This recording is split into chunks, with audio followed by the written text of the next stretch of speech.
Hello YouTube, TW here once again with another Stream of Conscious style video, and today we're talking about Return to Arkham Asylum. I covered the OG game a couple years ago and compared it to City, but today we're strictly talking about Asylum. First off, the story. We start off with Batman having already captured the Joker, but of course it was all according to his K-Kaki-Doory, and for the next couple of hours, the Clown Prince of Crime lets loose all sorts of mentally ill folks. BT dubs, I hope you're not looking for a good representation of mental illness here because it will not be found. What we can find is a simple yet effective plot wherein Batman has to recapture Joker, but J-Man keeps putting up obstacle after obstacle in B-Bro's path. Quite honestly, the plot is pretty much just an excuse to get Mark Hamill and the late Kevin Conroy back in the booth together, and you know what? I ain't complaining. The one thing I will complain about is Ivy's design, not her best fit.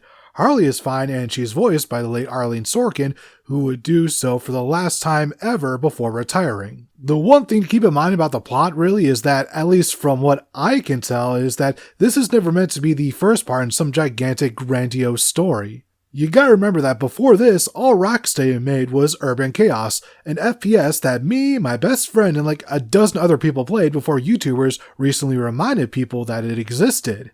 So they were just here to make a game wherein you experience an average day, or in this case night, in the life of the Caped Crusader.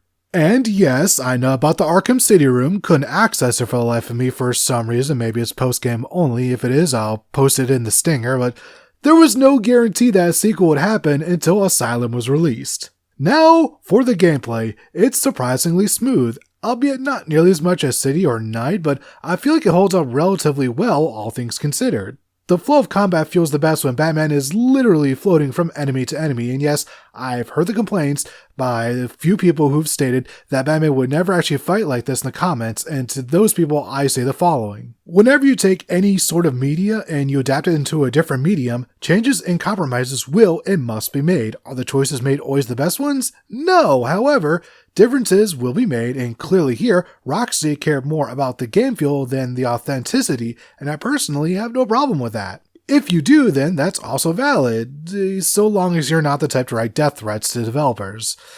Because if you do, then, well, you should just be banned from, well, everything for all I care. On top of combat, there's also stealth, which is always my least favorite part of any video game, and especially the segments where if you get caught, it's an instant game over. I will never be a fan of that, whether it's rescuing hostages or going through the Scarecrow sections. They're just not my bag, I'm afraid.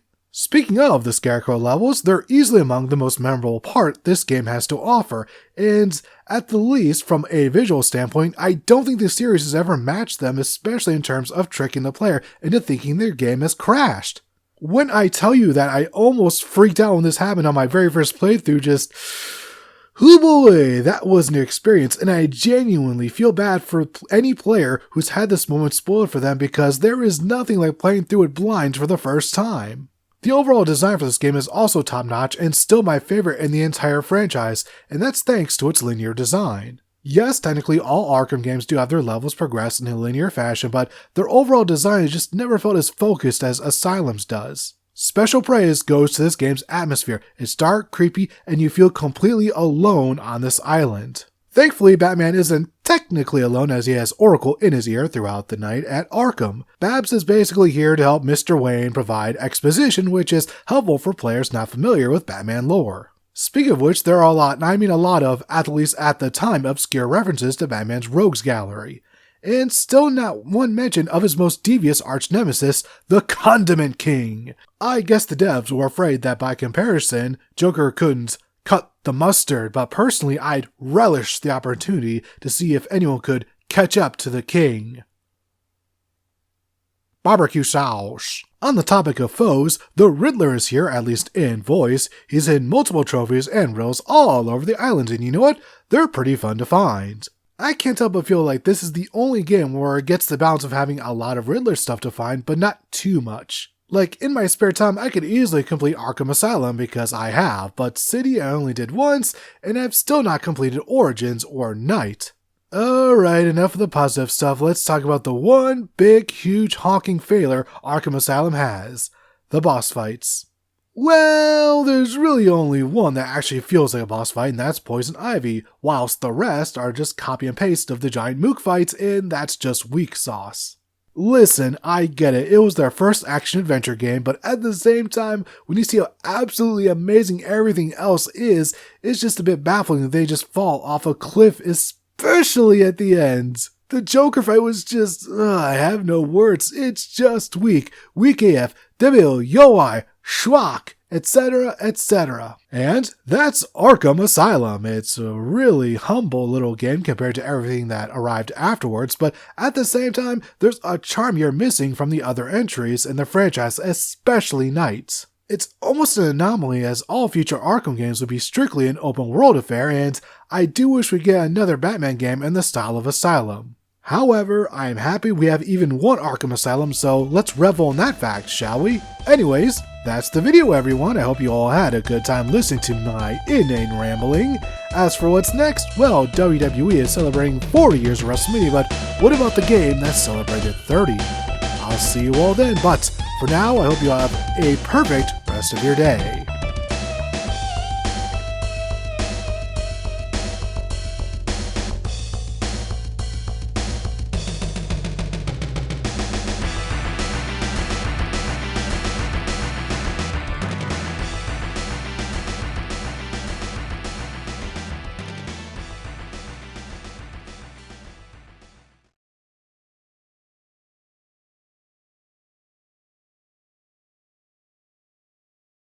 List only.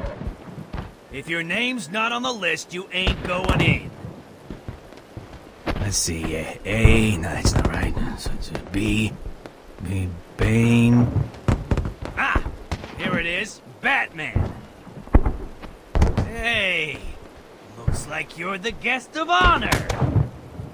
Give him a big welcome, guys.